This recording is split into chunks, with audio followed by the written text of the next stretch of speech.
Selamat datang dalam pembelajaran daring kelas 5. Assalamualaikum warahmatullahi wabarakatuh. Selamat pagi dan salam semangat anak-anakku kelas 5. Bagaimana kabar kalian? Semoga kalian selalu sehat ya. Kita awali pembelajaran hari ini dengan berdoa agar kalian diberikan kemudahan untuk berpikir dan menerima ilmu yang bermanfaat.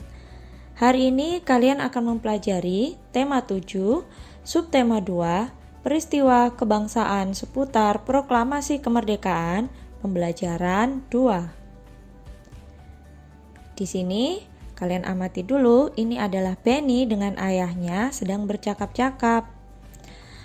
Ayah, tadi sewaktu kita datang, di daun-daun cengkih dan rerumputan terdapat titik-titik air. Kemana perginya titik-titik air itu? Mengapa sekarang tidak ada lagi? Itu namanya embun.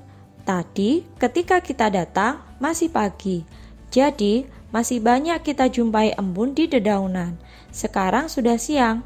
Embun-embun itu menguap terkena panas sinar matahari. Peristiwa ini disebut penguapan.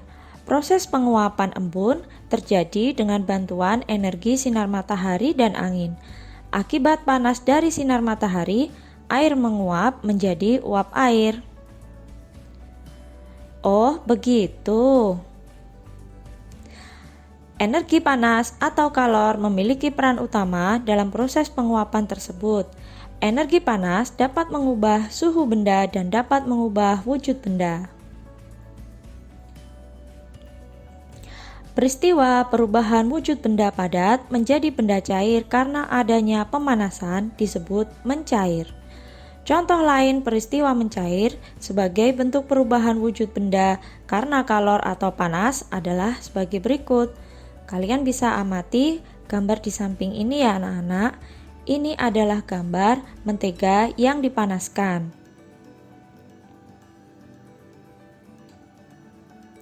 Kemudian, ini adalah gambar logam dipanaskan dengan suhu tinggi, sehingga akan meleleh. Nah, sedangkan yang ini adalah lilin dipanaskan, maka lilin itu juga akan meleleh. Nah, selanjutnya anak-anak, kita akan mempelajari tentang peristiwa menjelang dan sesudah pembacaan teks proklamasi. Kalian simak baik-baik ya. Setelah mendengar berita Jepang menyerah kepada sekutu, bangsa Indonesia mempersiapkan dirinya untuk merdeka. Perundingan diadakan di antara para tokoh pemuda dengan tokoh-tokoh tua, maupun di antara para pemuda sendiri. Walaupun demikian, antara tokoh pemuda dan golongan tua sering terjadi perbedaan pendapat. Akibatnya, terjadilah peristiwa Rengas Dengklok. Pada tanggal 16 Agustus pukul 4 WIB, Bung Hatta dan Bung Karno beserta Ibu Fatmawati dan Guntur Soekarno Putra, yaitu anak mereka, dibawa pemuda ke Rengas Dengklok agar tidak terpengaruh oleh Jepang. Tujuannya mendesak golongan tua untuk segera memproklamirkan kemerdekaan Indonesia. Kira-kira suasananya seperti di gambar ini ya. Setelah melalui perdebatan dan ditengahi Ahmad Soebardjo, menjelang malam hari, kedua tokoh, Bung Hatta dan Bung Karno, akhirnya kembali ke Jakarta. Rombongan Soekarno-Hatta sampai di Jakarta pada pukul 23 WIB. Soekarno dan Hatta setelah singgah di rumah masing-masing, lalu bersama rombongan lainnya menuju rumah Laksamana Maeda di Jalan Imam Bonjol nomor 1 Jakarta, yaitu tempat Ahmad Soebardjo bekerja. Di tempat itu, mereka akan merumuskan teks proklamasi kemerdekaan Indonesia. Nah, pada gambar di bawah ini, kalian bisa lihat ini adalah lokasi rumah Laksamana Maeda.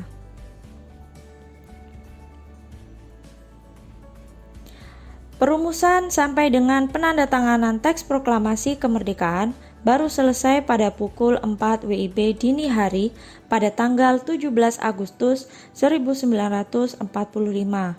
Pada saat itu juga disepakati bahwa teks proklamasi akan dibacakan di halaman rumah Insinyur Soekarno di Jalan Pegangsaan Timur nomor 56 Jakarta pada pukul 10 WIB. Untuk pembacaan teks proklamasi pada pembelajaran sebelumnya sudah pernah dibahas ya. Coba kalian ingat-ingat lagi. Nah, berikut ini adalah beberapa tokoh yang termasuk golongan tua dan golongan muda.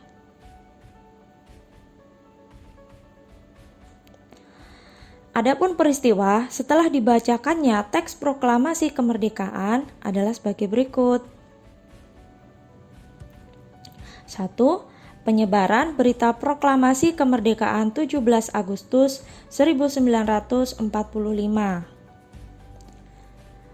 Para pemuda menyebarkan berita proklamasi melalui berbagai cara, antara lain menyebar pamflet, mengadakan pertemuan, dan menulis pada tembok-tembok. Wartawan kantor berita Domei, sekarang kantor berita Antara, Syahrudin berhasil menyelundupkan teks proklamasi dan diterima oleh Kepala Bagian Radio Waidan B. Palenewan. Teks proklamasi tersebut kemudian diberikan kepada F. Bush untuk segera disiarkan melalui radio. Berita proklamasi kemerdekaan Indonesia juga disebarkan melalui beberapa surat kabar. Harian Suara Asia di Surabaya adalah koran pertama yang menyiapkan berita proklamasi. Pihak pemerintah Republik Indonesia juga menugaskan para gubernur yang telah dilantik pada tanggal 2 September 1945 untuk menyebarluaskan berita proklamasi kemerdekaan Indonesia di wilayahnya. Yang kedua, sambutan rakyat di berbagai daerah terhadap proklamasi kemerdekaan Indonesia. Peristiwa penting yang menunjukkan dukungan rakyat secara spontan terhadap proklamasi kemerdekaan Indonesia antara lain sebagai berikut. Rapat raksasa di lapangan Ikada atau Ikatan Atletik Jakarta di Jakarta pada tanggal 19 September 1945 menyambut kemerdekaan. Usaha menegakkan kedaulatan juga terjadi di berbagai daerah dengan adanya tindakan heroik di berbagai kota yang mendukung proklamasi kemerdekaan Indonesia, antara lain di Yogyakarta, Semarang, Surabaya, Aceh, Bali, Palembang, Kalimantan, Bandung, Makassar, Lampung, Solo, Sumatera Selatan, dan Sumbawa.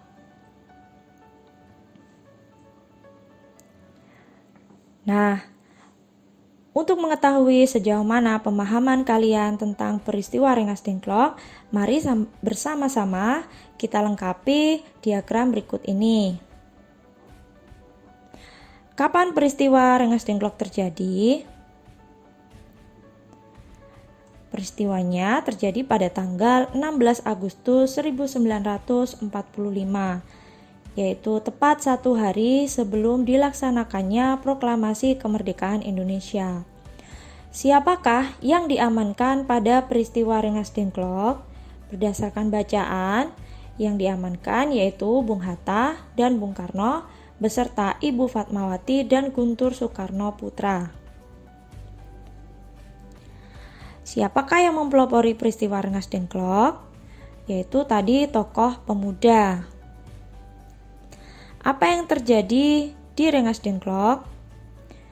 Terjadi perdebatan antara golongan tua dan golongan muda berkaitan dengan waktu pelaksanaan proklamasi kemerdekaan. Apa tujuan peristiwa Rengas Dengklok? Tujuannya untuk mendesak golongan tua untuk segera memproklamirkan kemerdekaan Indonesia. Apa hasil kesepakatan pada peristiwa Rengas Dengklok? Antara golongan muda dan golongan tua akhirnya sepakat bahwa proklamasi kemerdekaan dilaksanakan pada tanggal 17 Agustus 1945.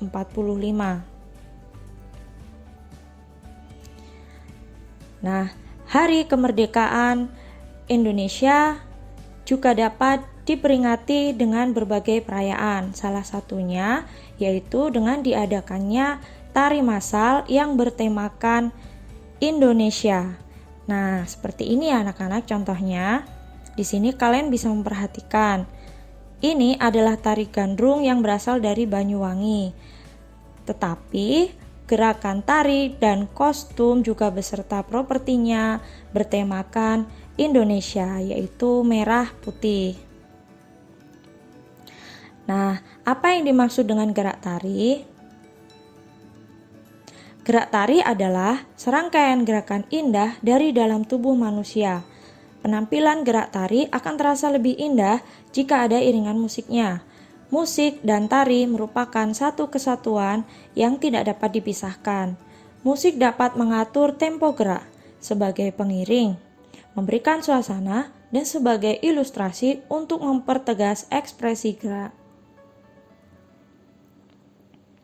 Selain musik atau iringan tarinya, keindahan gerak tari juga dapat dilihat dari pola lantai saat penari memperagakan gerak tari. Tahukah kamu apa yang dimaksud dengan pola lantai? Pola lantai adalah garis-garis di lantai yang dilalui oleh penari dari perpindahan tempat satu ke tempat lain pada saat melakukan gerak tari. Menurut jenisnya, ada 3 bentuk karya tari yang perlu kamu ketahui sebelum kita lebih lanjut membahas tentang pola lantai. Ada bentuk karya tari tunggal, yaitu tari yang dibawakan oleh satu orang penari saja. Karya tari berpasangan, tari yang dibawakan oleh 2 orang penari. Dan bentuk tari kelompok, tari yang dibawakan oleh lebih dari 2 orang penari atau juga bisa disebut tari massal. Perhatikan gambar berikut ini. Apakah kamu bisa membedakan ketiga bentuk karya tari tersebut? Coba kalian amati gambar ini dengan baik.